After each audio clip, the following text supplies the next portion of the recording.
This is Keys to the Shop, episode 132. Baristas Speak, Volume 3. Conversations from Coffee Champs, Nashville.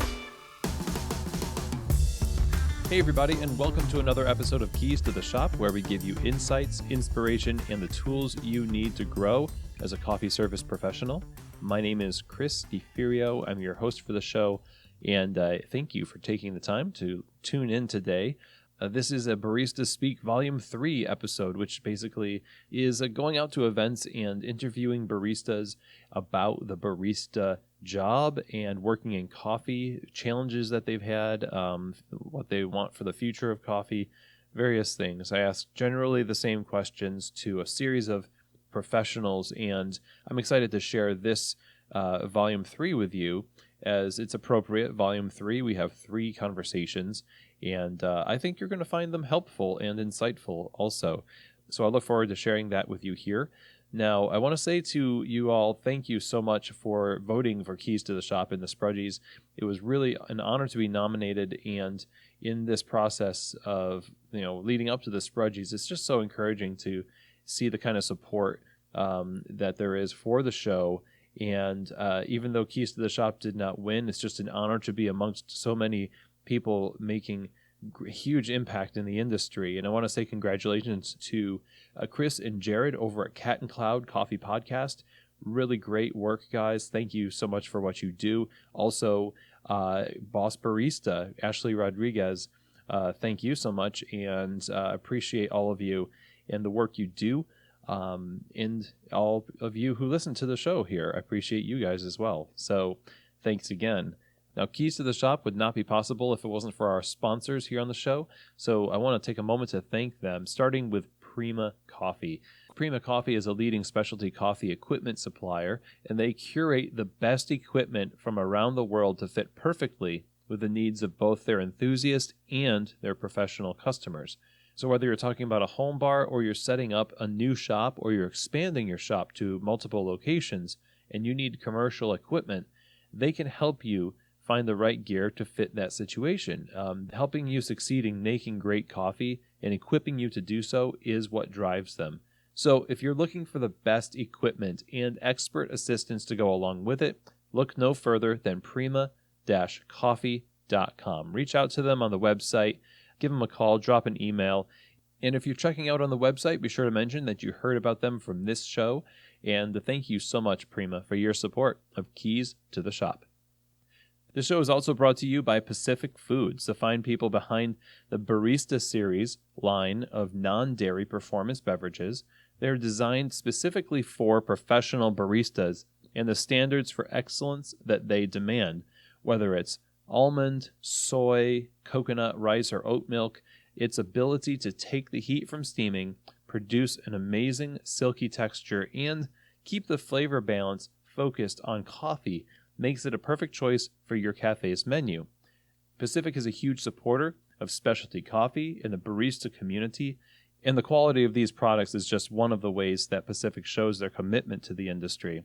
So I would highly encourage you, go to pacificfoods.com and learn more about the Barista series line of non-dairy performance beverages and see how they can help elevate the non-dairy options you offer your customers in your cafe. So thank you very much, Pacific, for your support of Keys to the Shop. Okay, well, like I said, we're going to be talking to 3 people today, and these are folks that I had the honor of talking with and meeting over the course of the 2 days in Nashville, which was just a really sweet time. I had many, many great conversations with people that I've not seen in 10 or 15 years, and some people that I just met, and to meet a few listeners to the show as well. So if that's you and you introduced yourself to me over the course of this time in Nashville, thank you. I really enjoyed getting to meet you all. During the course of this 2 days in Nashville, I was able to interview 3 people and talk to them about the barista craft, their work as a barista, working in the industry, challenges that they've overcome, what makes a good barista, what makes a great leader, and what kind of impact do they want to have on the future of coffee. And in the midst of these conversations, there is a lot of really great nuggets of wisdom and great advice that I think every barista or coffee professional, for that matter, listening to this show should really take to heart and put into practice in their career.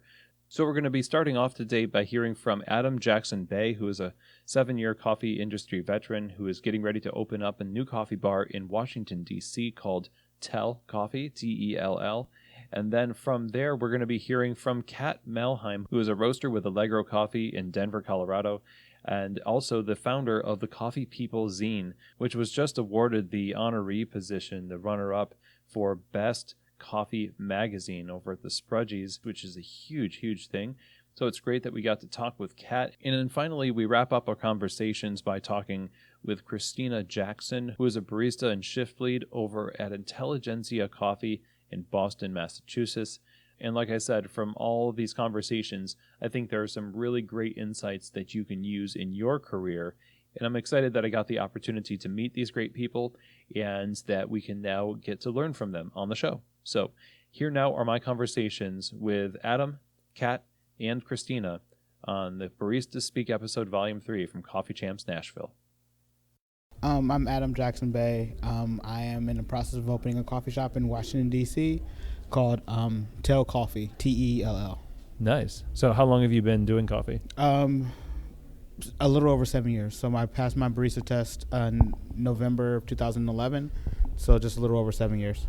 Barista test, like BGA? No. Like, so in order, the shop I was working at, you have to pass the test to get on the bar. And so, like, you have to make every drink on the menu in less than 2 hours or something like that. And just to make sure that they were quality, so you knew how to make all the drinks. Wow. And so I passed that in 2011. So nice. And from there, it was just like, well, here I am. Yeah, for the most part. Yeah, for sure. So what's driven you to keep like staying with coffee as more? Well, now you're opening a shop. It's essentially a career track. Yeah. For me, a lot of it's the people. The people I meet, like, in person at different events, coffee events, so Access, Bloom, and things like that, and then at coffee championships and just in DC, like, we have a really close knit, like, tight coffee family. So just like the ability to meet these people and like they drive me like to be a better competitor in person on a regular basis. So it's really cool. Nice. So the people are the motivation to keep doing it, and yeah, imagine you're just going to get way deeper into that when you're an owner. For sure. That's awesome. Well, congrats on that. Thank you. Yep. And you just got done competing here in Nashville. How did that go? I feel good. I always feel good when it's over, because it's the culmination of a couple of months of progress and work and testing and like sleepless nights and tinkering and things like that. So I feel good. Like, yeah, I feel relieved. Relieved is a good word. Good. Yeah, it's a couple hours until they have the announcements, but yeah, I should feel proud. That was I watched it. Seemed really great. Thank you. Yeah. So now that you've been in coffee all these years and you're just getting deeper into it, looking back, I wonder what is maybe a challenging time or a challenge that you've had to overcome in your career, and how did you overcome it? I think that one of the things, like, as coffee people we can do better is asking for help. And like I would try like different ways to do things, and like just running into the wall, like not being able to fix like minor problems or whatever, and just asking for help. And just like I was very bad at that, and I'm a lot better at it now. Like this routine was the most collaborative routine I've ever done. Obviously asking for investors to help and asking friends to like edit proposals and look over things like that. So really, like, I was like very like siloed and thinking I can do everything by myself, and the ability to ask for help has really been beneficial for me. Okay. So in the past, you had not asked for help, and that can lead to a lot of stuff. Yeah, frustration for me. Like that, like I would just be frustrated that I couldn't figure things out myself. And it's allowed, like, asking for help has allowed me to blossom into a better like barista and competitor, and like allow me to learn more for the most part. That's great. Yeah. I mean, I think a lot of people would feel like they need to go it alone because then they would prove themselves, right? And, for sure. And they'd get a raise, or I don't know the reason. Yeah, yeah. But like the thing you learn is that like if you go it alone, like you don't have anybody to celebrate your wins with, for the most part, and you don't have like people that are helping you grow, and like you don't know what you don't know. And so like there could be an easier way to do the thing that you've been working on, and just get better at that for the most part. I love it. So what would you say, this is kind of such a broad question, what makes a good barista? Adaptation. Adaptation. Yeah, coffee is always changing. Not just so in DC, it gets really humid, and so like the grind particle size that you dialed in the morning might not be what the evening barista deals with. You need to adapt on the fly and be able to like redial in. Coffee's always changing, it's always growing, and we're always doing new cool things in coffee. And so just being able to adapt and not thinking that, no, like I've been doing it for 4 years this way, this is the only way I'm going to do it. Like 5 years ago, everybody was pulling ristretto shots. Now everybody's going a little bit bigger. Things like that, like there's a lot that I think adaptation is really like the big one for me. You can get stuck in a rut by what's comfortable for you. For sure. You first learned on this machine. For sure. Exactly. And I think like being able to adapt to new situations, and like you grow as a person and as a barista. So I like that. And you also are able to say yes to opportunities. Yeah, for sure. Because like if you're only doing it when somebody says, hey, try this new job or this new position, and you're like, no, I'm an educator, not a roaster. You may never like grow in your career, or or I'm just a barista, I'll never own a shop. It might be the thing for you. You're not able to adapt to it, basically. Yeah. And so let's say that you are able to adapt and you take those opportunities and you become a leader. What would then be qualities of a good leader in specialty coffee, or in the cafe in particular? In the cafe, somebody who listens well, and like listening is a skill that everybody thinks they have, but we really don't. So you need to actively like listen to people, and so like when somebody says something, like react to what they said, not to what you wanted to hear. I think that's important. I also think that being able to like help people along and give pointers in their job. I think a good leader needs to be a jack of all trades, but not necessarily master of all of them. Like you need to know a little bit about everything in the shop if you want to be a leader, so that you can help whoever you're trying to lead with what they're trying to do. Nice. So it's coming alongside of people, helping them, and at least knowing enough and making yourself learn enough to be helpful. For sure. Yeah. Well, that definitely would mean you need to be adaptable. Yeah, exactly. Like I think to me, it always comes back to adaptability. Yeah. So then, as you get ready to open your shop and you reflect on your career in coffee in the process, what is it that you want to? How do you want to impact the future of coffee? Like some of it is like get people that look like me, like more black and brown people, to be in position of leadership, for sure. But then also just to like. Well, and alongside that, just like bring, and I might get this a little wrong, but like people in the American South and England put their ketchup in the refrigerator, and people in the North put their ketchup in the cupboard. And so like when you're, when you make a sandwich, you add a ketchup, like people in the North are going to look towards things that you will put by the ketchup, people in the South are going to look in the cupboard, and people in the South are going to look towards things you put in by the refrigerator next to the ketchup in the refrigerator. And that's a really simple way that how diversity is important, because if you have somebody like, you're going to come up with different things. They're going to come up with more horseradish or cheeses and like different fish sauces and all these different things. Like if you put it in a refrigerator versus if you put it like in the cupboard. So like just more voices are always important, and just get as many voices as possible, but also be able to make a decisive decision. So like I think like that's what I think about, like when I think about how I want to impact, is just like bring more people to the table, just so that everybody can see like that they're not 100% right, because nobody's 100% right about anything. So yeah, so the more diverse voices there are, the better sandwich it's going to be. For sure, exactly. It all comes back to sandwiches for me. Yeah. Well, thank you so much for taking the time to talk. How can we stay in touch with you and the progress you're making on this new business? Well, We have an Instagram account at till.coffee that I just started a couple of days ago, and or you can follow me on Twitter or Instagram at Dietrich. It's Ditriech. Awesome. Thank you very much, and congrats on the great routine. Thank you. My name is Kat Melheim, and I'm a roaster at Allegro Coffee Roasters in Boulder, Colorado. And I also am the founder and editor of Coffee People Zine. Yeah, and you've been here selling your magazines, and how's it been going?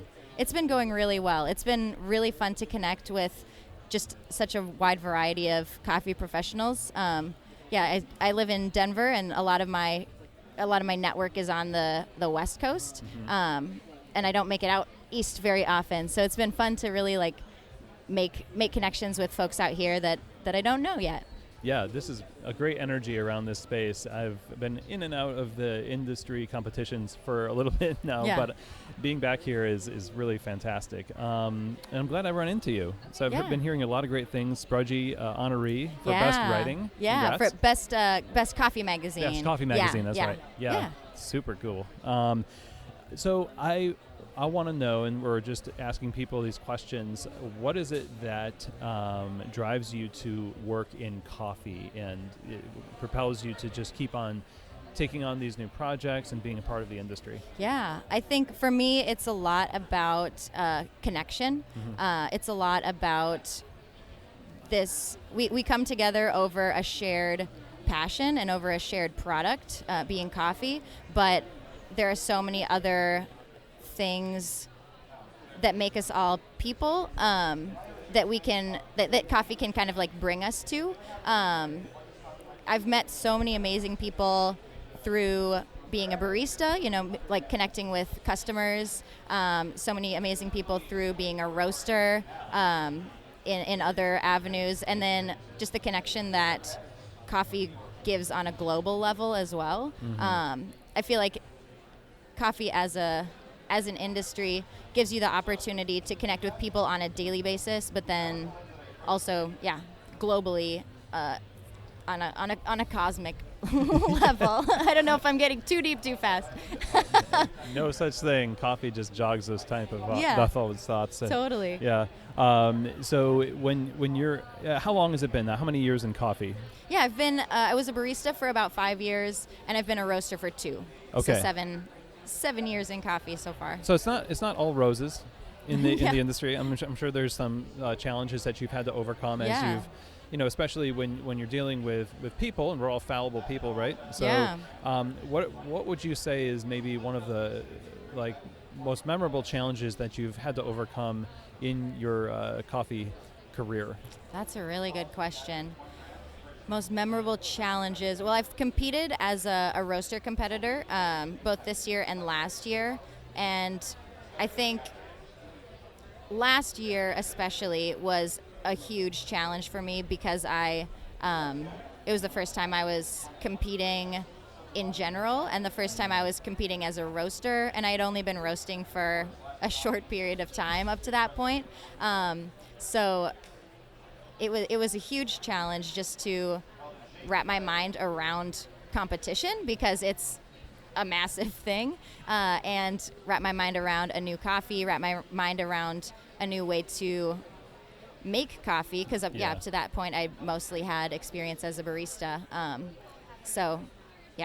Trying to learn a lot of coffee roasting very quickly. Okay, so it must have seemed overwhelming at some point. Oh yeah. Yeah, what would you say made it okay for you? Because some people would go through that and feel like this is too much. Maybe this industry is not for me. I bit off more than I can chew. For you, what pushed you past that point of? Yeah, well, especially 2 years ago, my first time competing, everybody in the Denver coffee community was super, super supportive. I was working for a company that didn't have a lot of, we didn't have screens, we didn't have any way to sort coffee, and so I went to a number of other roasters I knew in Denver and just asked for help, basically, and everybody came through for me and gave me, let me use their spaces, let me use their screens, helped me taste my coffee. That made it it manageable, because then it wasn't just me trying to do it on my own. It was more of an effort from everybody who was supporting me. Wow. So, I mean, that really kind of plays into the reason why you're still doing coffee, the community. For sure. Yeah.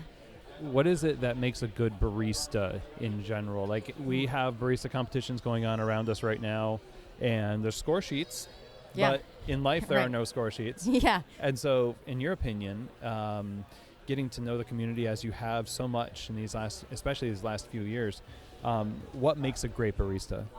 Yeah.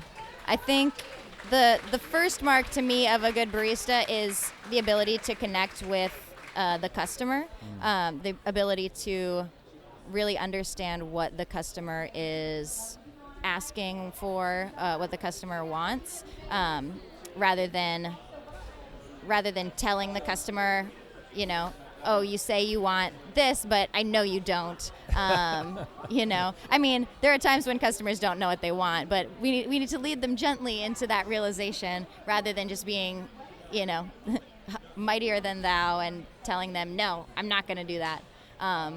So I think, definitely being able to connect with the customer where they're at is crucial. And then a passion and knowledge for people, passion and knowledge for coffee, I think. I mean, you have to have both in order to really truly serve the customers. So you have this desire to just serve the coffee well, serve the people well. Yeah. And then a lot of us are gunning for positions in the shop where it's a management position or trainer or whatever it is. We want upward mobility in our jobs. And sadly, barista work is notorious for not having very much of that. Right. And because of that, I think we all the more look for a management job got posted on the social channel that we use at our shop. So what would you say makes a good leader in a shop? Because we've all had good and bad managers and leaders. Right.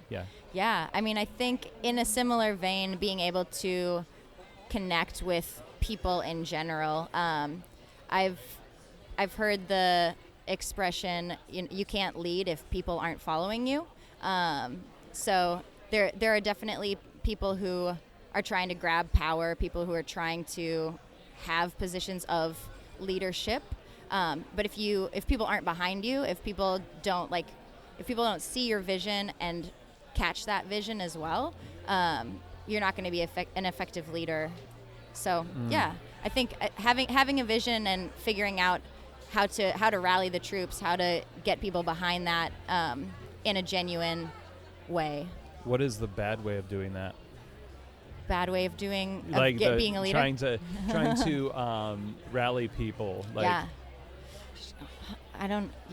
mean, I've seen it many times. I mean, I think just being demonstrative, being demanding, not allowing people to be who they are, requiring things of people without providing the same in return. Interesting.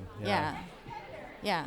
Luckily, I haven't worked for very many really terrible people. Excellent. Good. Yeah, I've had a pretty good trajectory through my coffee career. So I haven't had to deal with too many of those instances. That's awesome. Yeah. So getting that vision down, and I like that. I like what you said, because even if you're a barista, you can still have, that people are kind of looking to you as an authority, even though you're not, you don't have the title. Sure. Right. So that's cool. In the 7 years that you've been in coffee, and the 7 future years that you're going to be in coffee, right? How do you want to impact the industry with what you do, and how do you want to be remembered? What is your goal for how you impact specialty coffee? Yeah, well, so with the zine that I created, with Coffee People Zine, the goal of that is to create a platform where we as industry professionals can connect on deeper levels. Kind of like what I was saying in the beginning, like a connection is really for me what keeps me here. So I would really like to see more space opened up where I don't know if at industry events, but as a coffee industry, we talk more about a variety of topics. Like coffee brings us together, but other things take more of our time. Like talking about racial inequalities, talking about gender discrepancies in pay, and talking about hard topics that are taboo, that are usually glossed over, or that we don't really want to talk about. I'd like to create space to talk about those, and then also to rejoice in the beautiful things that we do. That's what the zine itself is a compilation of art and poetry and photography and things that coffee professionals do. So I want us to be able to talk about the fun stuff and also talk about the hard stuff, and at the end of the day still respect each other and still be an industry of people who support and love each other. That's love. Oh, yes. Maybe I'm getting too sappy. I love you more than coffee. Yeah. Yeah, that I think when I first came to your booth and saw you here, my impression, I told you, was that your zine has this quality of this unifying force, right? Yeah. Because when I work with people on the bar, like when you first start on the bar, you don't know these people, right? And you're kind of skeptical, like, are you going to screw me? Are you not? Like, what's going to happen? And then you get to know them because you talk about bands, you talk about, whatever it is you talk about when there's not a ton of business to be done. Yeah. And your magazine is kind of like that, but for people at a much broader level. Yeah. So it kind of is adhesive quality for the community. Totally. Yeah. How can people find the information about your zine, about you, and follow you? Yeah. So I have pretty active on Instagram. The Instagram handle is @CoffeePeopleZine, Zine spelled Zine. I also have a website, which is coffeepeople.org. Those are probably the best ways. If people want to get in contact with me directly, you can email me at kat, @coffeepeople.org. But yeah, Instagram and the website are the easiest ways to get to me. Sweet. Well, thank you very much for spending time. Thank you. Appreciate it. So my name is Kristina Jackson. I work at Intelligentsia Coffee in Boston, Massachusetts, and I'm a shift leader there. I'm a barista there. I'm whatever that they need at that moment there. And I've been there for a year and a half now. Nice. So I have a little bit of time under my belt. And beyond that, I've been working in coffee for about 4.5 years. Yeah. But we were talking a little before we recorded, like hospitality for a long time. Yeah, I've been in hospitality, for as long as I've been working pretty much. I worked at a pizza shop when I was 14, and from there, fast food. I worked as a server. I worked as a bartender. I worked washing dishes, like pretty much anything that you can think of. Nice. Line cook here and there. Anything that you can think of that probably involves the restaurant industry. I've done it at some capacity. So very cool. Yeah. Well, you paid your dues. I have paid my dues. What? So how does the coffee industry compare now that you're in this and you're with Intelligentsia? It's a pretty high profile company. Yeah. I think for me, working in coffee is really. What I like about it is that it's a very specific niche, and it has a lot of levels that you can go into. Obviously, I'm at the barista level where a lot of people have either settled or gone through it at some point or another. But I think that you can take it as far as you want. You can take it to competition. You can work once a week as a barista and really enjoy it. There's people who are work have 100 other careers and can be a barista. So it's like. True. You can have all sorts of levels at just at that specific job title. So, right. Yeah. It's nice to have that flexibility. Yeah. And so, as a shift lead in your job right now, what does that entail? So that it entails being a barista, but I don't really look at that job as the main focus of it. I look at it as being the eyes and the ears on the floor for the managers, for really for everyone who's above me in terms of management. It is a management position, but making sure that the standards are getting upheld, the hospitality, the service, making sure that the coffee tastes good. I mean, I taste coffee all day, and and it's like everyone does, but I'm doing it in terms of making sure that it's servable. Yes. Making sure everything's clean, things are getting put away, little things like that. But that making sure that we as a company are being seen the way that we want to be seen. So I like that. Yeah. Yeah. And really the way important. that maybe people see you, that you're like, oh, they have these expectations, we better deliver. Yeah, and and that is a good point that Intelligentsia, I think, does have a high profile.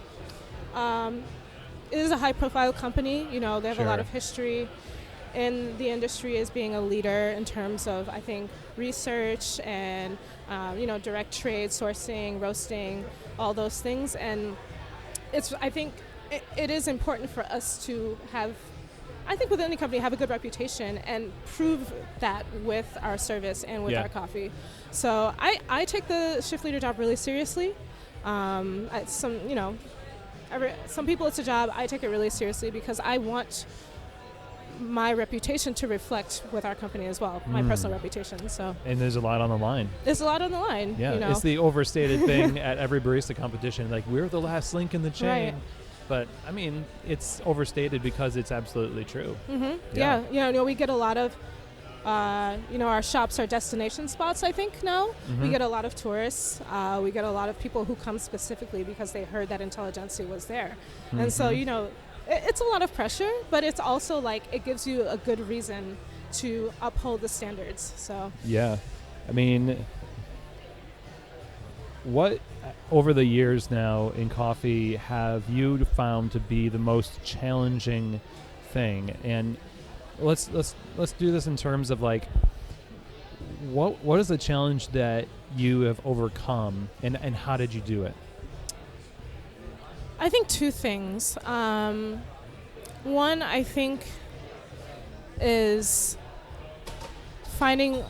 challenging myself to get better at tasting and get better at relaying that information to our guests.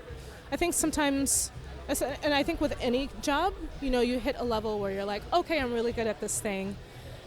How can I be better? Yes. And it's difficult to challenge yourself to do that, I think, sometimes, especially if maybe you don't have a mentor, or maybe you don't really necessarily have someone you look up to. I think there's enough people that I work with who I think have had enough years in the business where they're giving me the information that I need to challenge myself. Right. So I think that's been one thing. I will admit that I get bored easily once I get good at something. So, I have to keep myself focused by finding a new challenge. So that's one thing. And I think the second thing for me has been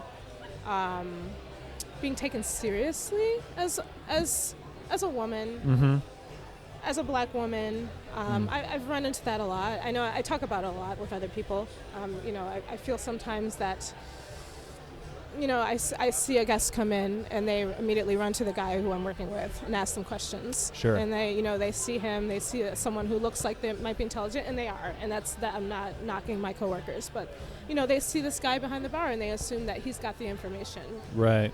And I don't. And so, like, being really forward and, like, getting the confidence to say, oh, actually, I can help you with that. Oh, actually, I have the answers that you're looking for. Like, short circuit your first instinct.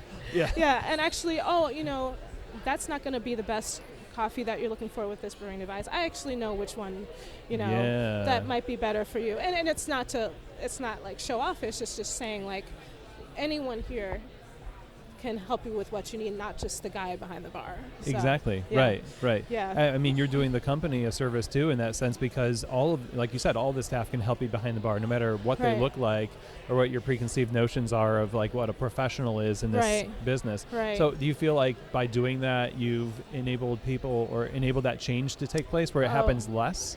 Oh yeah, 100%. And that makes me really happy, So I came here at this competition just to watch as a spectator. I didn't compete, and I probably had 7-8 people from Boston come, a bunch of first-time competitors, and it makes me so happy because, they've come up to me once or twice and say, yeah, I came to this because over the last year or so, I've heard you being outspoken and talking about how it's possible for me to do this, even though I've been working at this small shop where had this capacity. Nice. I've heard you say these things. I've heard you be outspoken, and it's empowered me to want to do that too.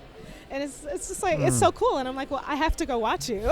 Obviously. I just watched my friend Bridget do cup tasters. Oh, okay. And she was so nervous. And I was like, no, you got it. And she did a great job. Good job. And it makes me so happy to support my friends.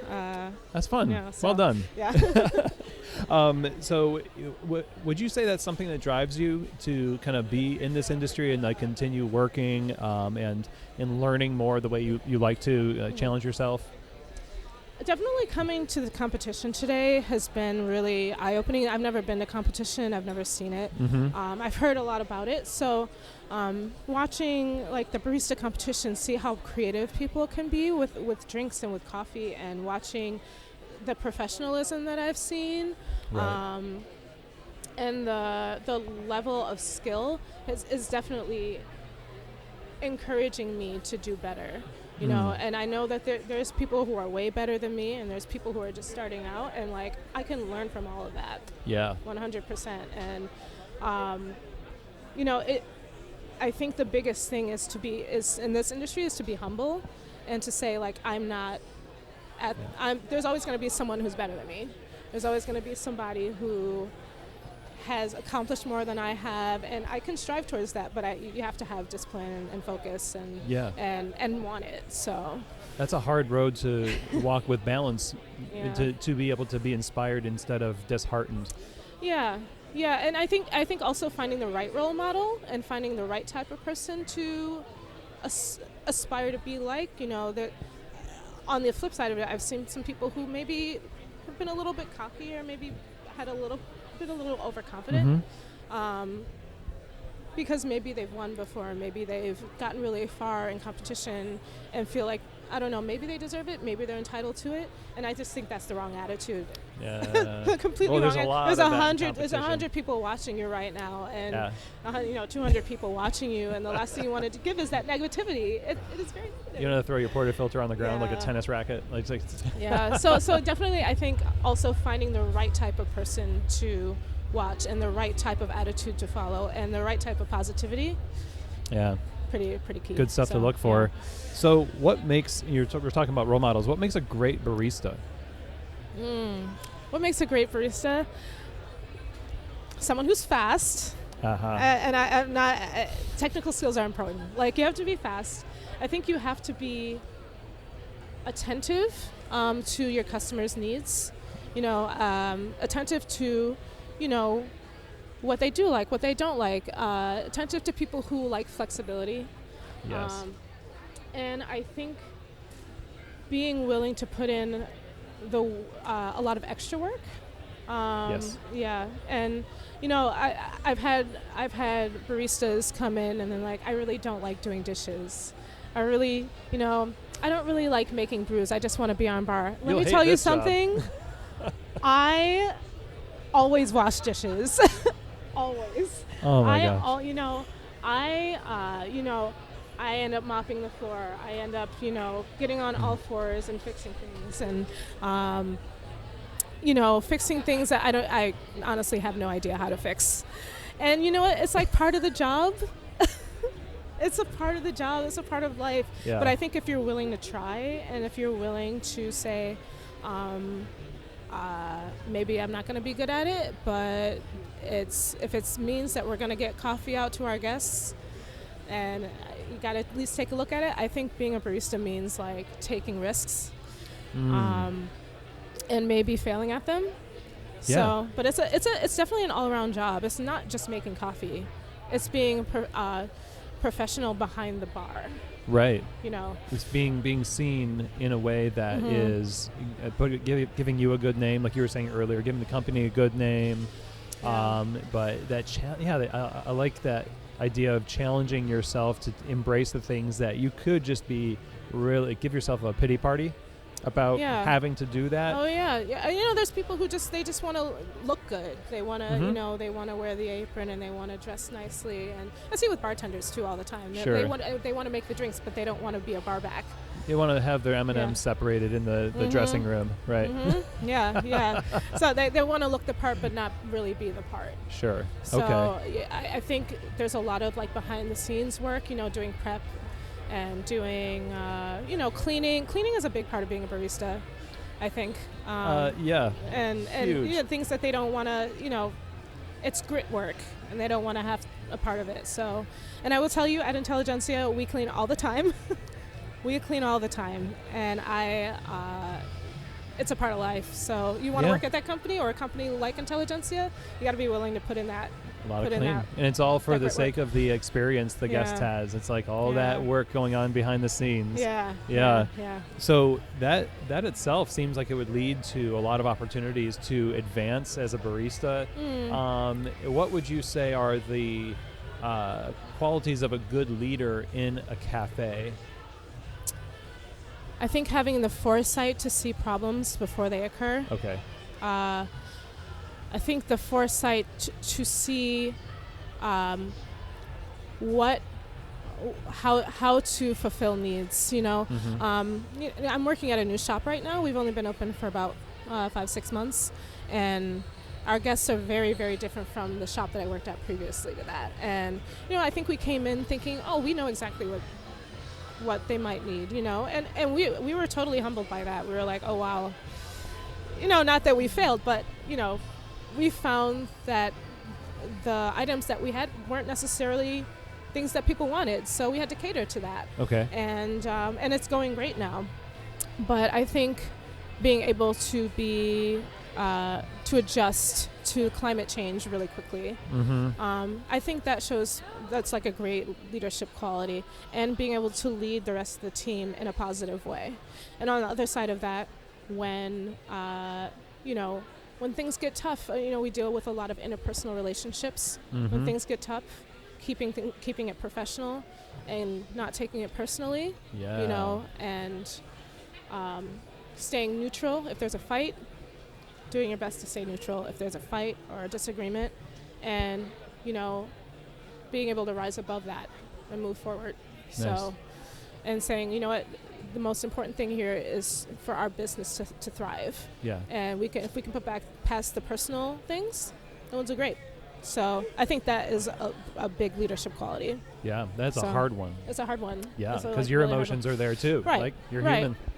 Right. Yeah. You know, I was talking with my coworker about emotional intelligence and being able to see the difference between, you know, if you have a disagreement, is it emotions, or is it, you know, you taking things too personally and causing the disagreement, or is it a technical, you know, just technicalities that are causing plight?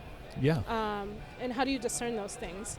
And saying that someone is too emotional does not, I think, doesn't always have anything to do with it.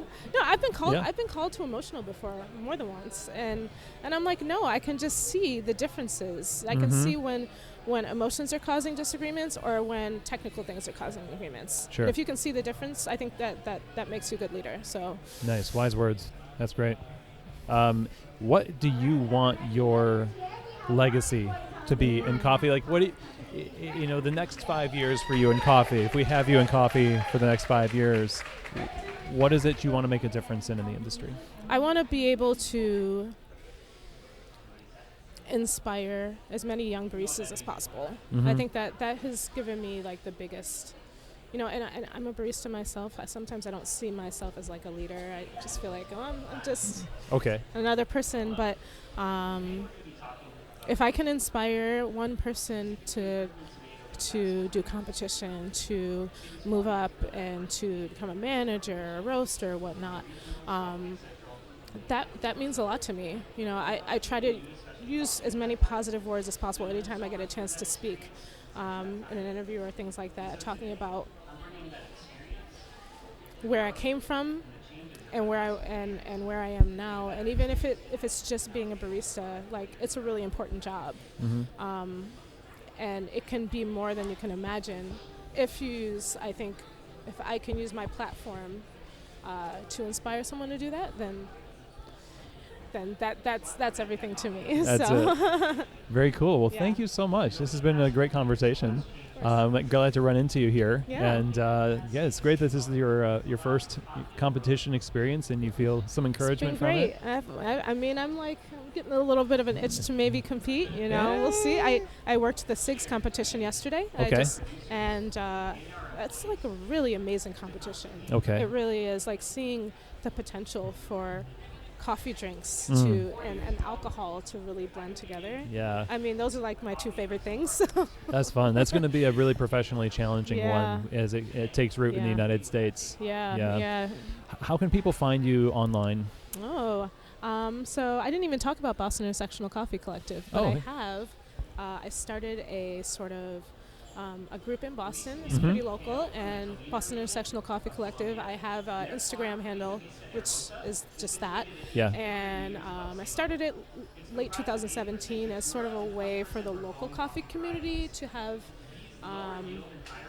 a way to, potentially do professional outreach, to get together and talk about, their issues. But I wanted it to be focused on women and people of color. And it has been, Yeah. I think, for the most part. I've had a few events. I had a women's throwdown, raised some money for charity, and I'm hoping in the future to do more of these things. So you can find that online. Cool. And beyond that, I'm pretty active on Twitter. I'm pretty active on Instagram, and I talk about Intelligentsia a lot and how I love it. So Sweet. All right. Well, thank you find very me much. Anywhere. Excellent. Thank you so much. Yeah, thank you. Well, I hope you all feel encouraged by these conversations and that some of the points and advice and experiences of these professionals have hit home with you and have hit just the right way to really impact you in a positive way to help you in your career. I was greatly encouraged by these conversations, and I want to thank Adam, Kat, and Kristina for taking time to talk with me this weekend. It was great to meet you all, and keep on making a difference in coffee. We appreciate you all.